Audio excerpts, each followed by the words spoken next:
Yo agradezco mucho la invitación para participar en este evento con tan distinguidos participantes tanto del país como del extranjero. Y para mí es una oportunidad para presentarles, para conversar sobre lo que la Universidad Nacional está haciendo respecto al patrimonio que tiene en el centro histórico de la Ciudad de México.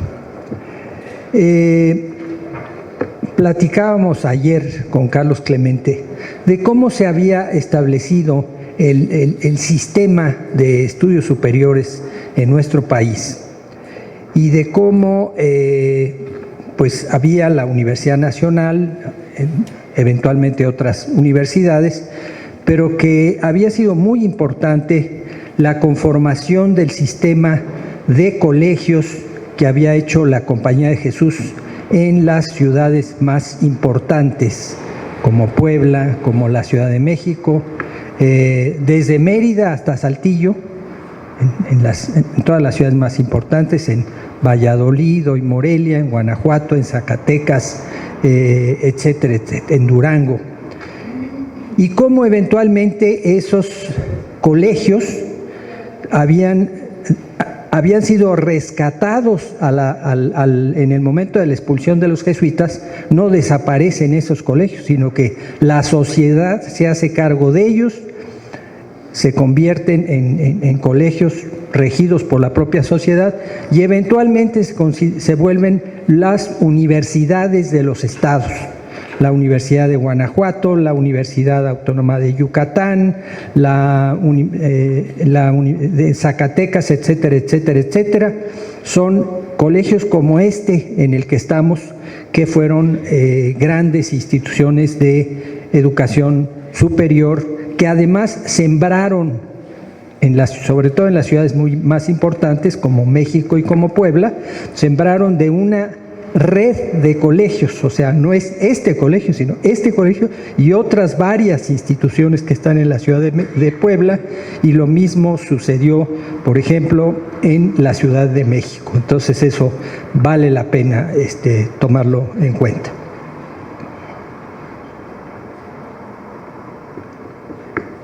Bien, en México desde la época colonial hubo una serie de edificios que estaban dedicados a la enseñanza.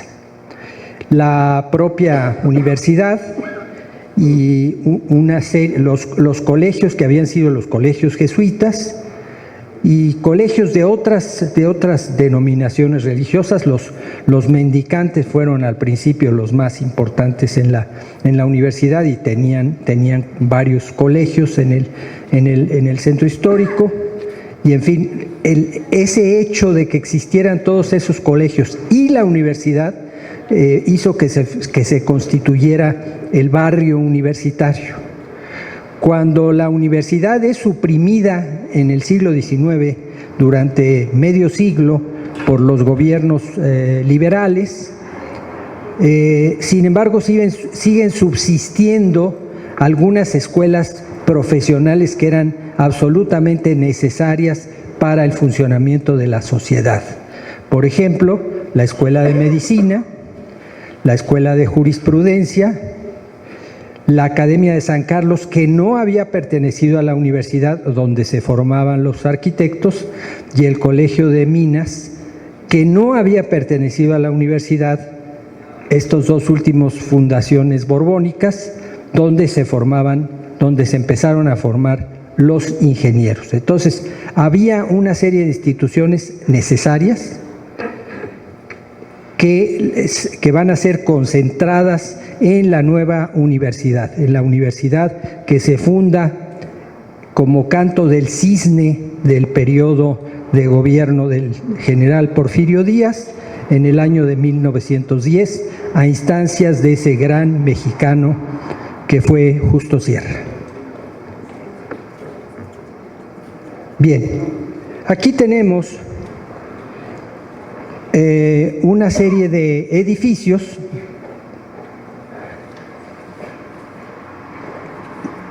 que forman parte del patrimonio de la universidad o que formaron parte del patrimonio de la universidad.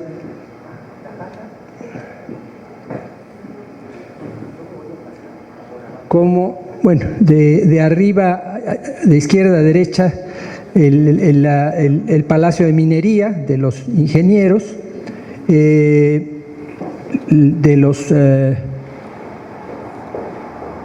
este es el de jurisprudencia, el de los médicos, el antiguo Palacio de la Inquisición y otros más, ¿verdad? La escuela el Colegio Máximo de San Pedro y San Pablo, la antigua Rectoría, hoy Palacio de la Autonomía, la Academia de San Carlos. Este era el patio de la antigua universidad donde estuvo resguardada la estatua ecuestre de lo que llamamos el Caballito, de Carlos IV. Lucas Alamán logró que los estudiantes la salvaran ahí dentro.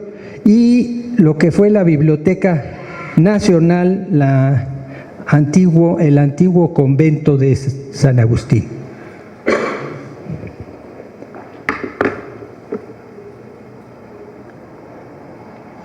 Bien, hay que decir que la presencia de ese contingente de estudiantes y de profesores, pues le daba vida a una parte importante de la ciudad. Ahí se alojaban, ahí estudiaban, ahí se divertían, ahí comían, ahí bebían, ahí acudían a las bibliotecas, ahí compraban lo que tenían que comprar. O sea, los universitarios eran parte muy importante de la vida, de la actividad y de la economía del centro de la Ciudad de México, particularmente de la zona donde se ubicaban las escuelas de la universidad.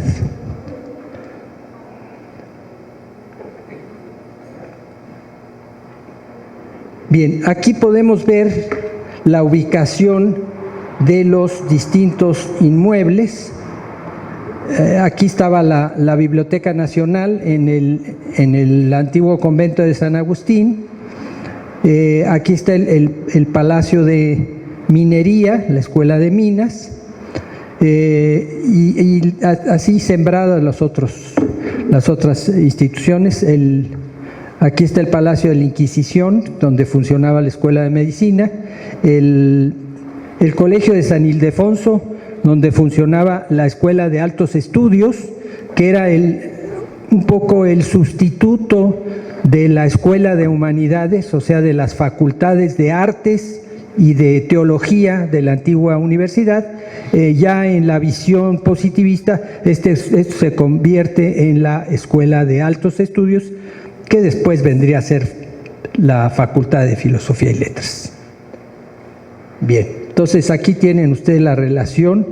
No están todos, pero sí los edificios más importantes que se alojan en el centro histórico de lo que denominamos el barrio universitario. Bien, pero en los años 40 se siente la necesidad de un nuevo campus, de unas nuevas instalaciones para la universidad, y el gobierno de la República decide otorgarle a la universidad un terreno que tenía un terreno bellísimo, pero que tenía un valor comercial muy cercano al nulo. Si ustedes ven un plano agrario de la época, verán que estos terrenos tienen un letrero que dice mal país. O sea, eran terrenos que no servían para la agricultura. Pero, pues, como se verá, pues tuvieron un uso extraordinario. Entonces, entre los últimos años 40 hasta el 54 se construye la ciudad universitaria, y en 1954 las escuelas empiezan a abandonar el centro histórico, el centro de la ciudad, para mudarse a sus nuevas instalaciones en el Pedregal de San Ángel. Bien, la ciudad universitaria implicó un apoyo extraordinario del Estado mexicano, una voluntad enorme para construirlo en muy pocos años, utilizando medios de organización extraordinarios y con un proyecto de arquitectura contemporánea que desde el principio fue apreciado por todo el mundo. Cada uno el proyecto general lo coordinaron el arquitecto Mario Pani y el arquitecto Enrique del Moral, y después cada uno de los edificios fue otorgado para su proyecto a un grupo de 3 arquitectos. Un arquitecto ya maduro, ya consagrado, un arquitecto a la mitad de la carrera y un arquitecto joven. Y entonces, pues hubo 60 arquitectos o más trabajando en el proyecto de la ciudad universitaria. Bien, en 4 años fue realmente una proeza construir aquello y que se realizara un poco con el aliento de lo que habían sido los antiguos conjuntos prehispánicos. O sea, si nosotros vemos los edificios en torno a la gran explanada, pues podemos acordarnos de Uxmal, podemos acordarnos de Monte Albán, etcétera. Y con grandes aciertos como fue el estadio universitario o la biblioteca recubierta de murales por Juan O'Gorman. 700 hectáreas tiene la ciudad universitaria. Bien, la universidad salió del centro. Los edificios, los profesores y los alumnos dejaron el centro de la ciudad. ¿Qué pasó después? Bien, pues la vida social y comercial del centro se debilitó enormemente.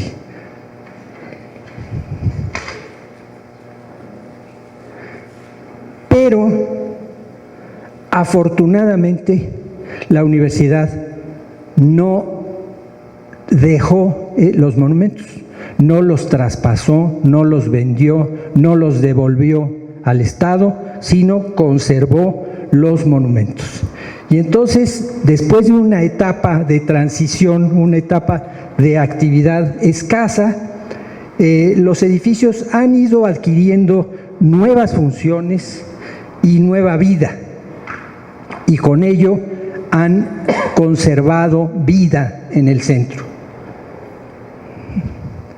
Aquí tienen, por ejemplo, el edificio de los médicos, el hoy llamado Palacio de Medicina, una obra extraordinaria del arquitecto Pedro de Arrieta, de la mitad del siglo XVIII, el Palacio de la Inquisición, una institución poderosísima, que a la mitad del siglo XIX es comprado por los profesores, por los médicos, donando su sueldo para que se fuera pagando el edificio. Bien, aquí tienen ustedes dos espacios del mismo. En una parte funciona el Museo de la Medicina y luego ha habido una serie de locales que se utilizan como aulas, como salones para los años superiores de la carrera de los médicos y donde reciben los cursos de historia y filosofía de la medicina.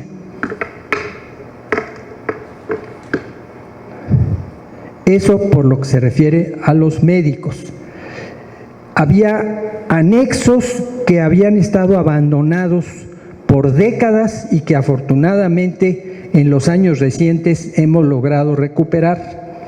Aquí ven ustedes una parte, una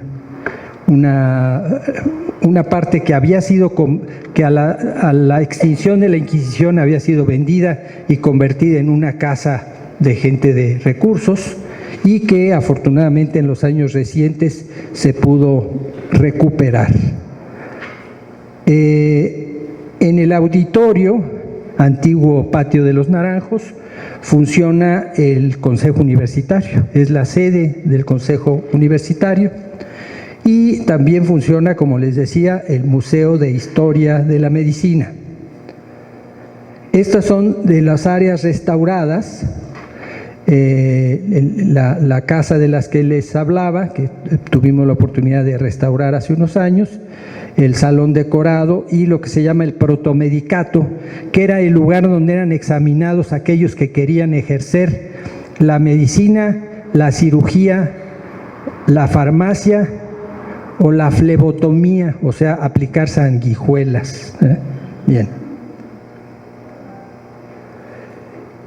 Una parte, la última parte que se está terminando de restaurar es lo que corresponde a las cárceles de la Perpetua, a las cárceles de la Inquisición, que ven ustedes aquí en proceso y ya en su etapa final del lado derecho. Bien, los ingenieros, el Palacio de Minería, ubicado en lo que fuera el Real Seminario de Minas y luego el Real Colegio de Minas, fundación de Carlos III. Carlos III por una parte corre a los jesuitas, pero por otra parte es fundador de grandes instituciones como la Academia de San Carlos o como el Colegio de Minas. Bien, aquí ven ustedes el patio principal, abajo a la izquierda y abajo a la derecha el Museo Tolsá. El edificio es sede de actos solemnes. Por ejemplo, si hay una designación de profesores o investigadores honoris causa, se hace en el Palacio de Minería, en el patio. La feria del libro se hace en el Palacio de Minería. Es la sede de la Academia de Ingeniería. Tiene una biblioteca histórica muy importante, con un acervo importante. Entonces, el Palacio de Minería está vivo. Después, el edificio este edificio fue construido primero para ser escuela normal. Después se lo dieron a la universidad para que fuera la rectoría cuando se funda la universidad en el 1910, y ahí funciona la fonoteca de Radio UNAM, es un espacio de la Escuela de Odontología, también fue Escuela de Odontología, está ahí el Paraninfo de la universidad, que es un salón de actos solemnes, y el Museo de la Autonomía Universitaria. Desde ese balcón se agitó la bandera cuando se obtuvo la autonomía por parte del Congreso Nacional.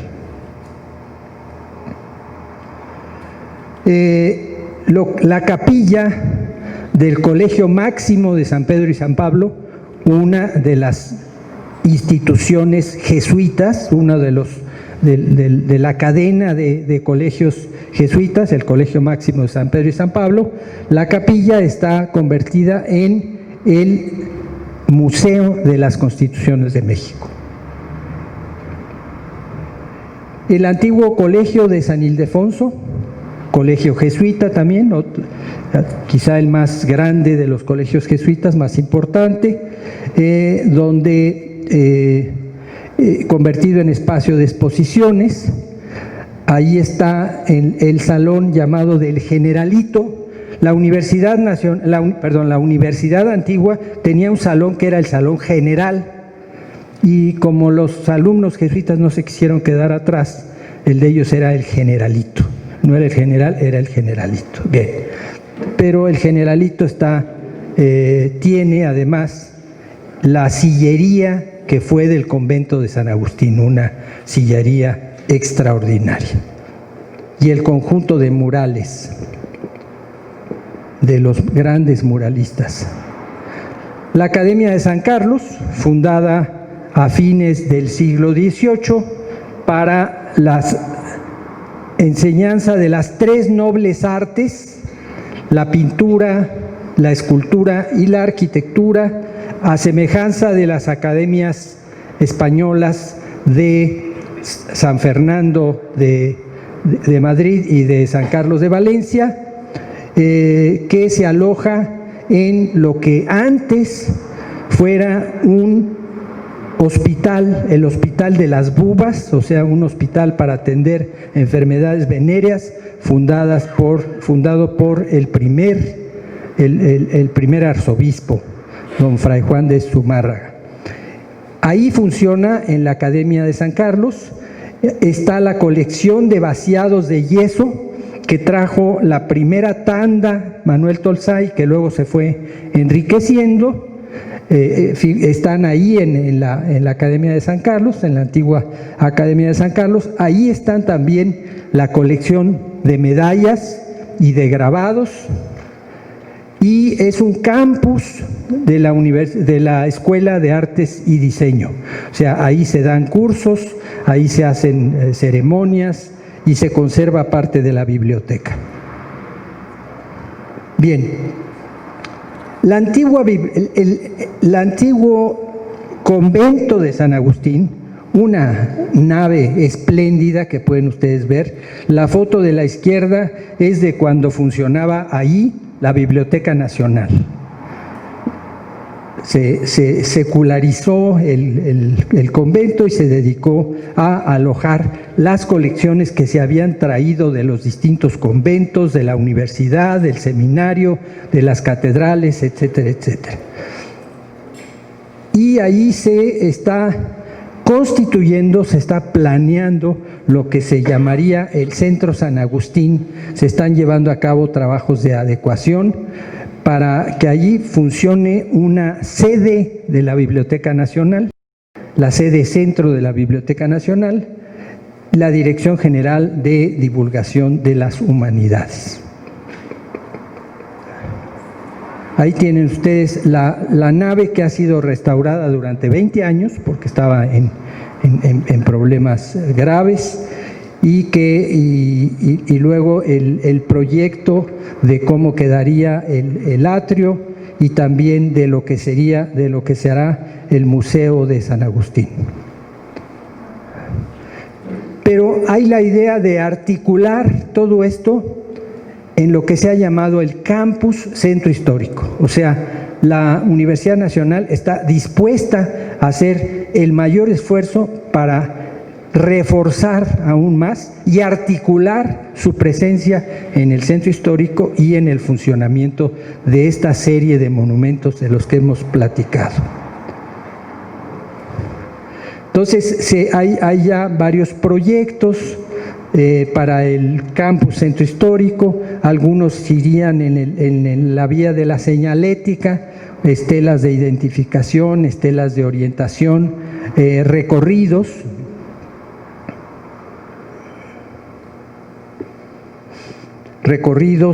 Mejoramiento de algunas calles que tienen la presencia de algunos de los monumentos más importantes. Y bueno, el ave fénix es el símbolo de esta universidad. Y entonces tenemos que pensar que como el ave fénix, gracias a la presencia de las universidades en los centros históricos, estos centros históricos van a renacer. Eso es. Muchas gracias.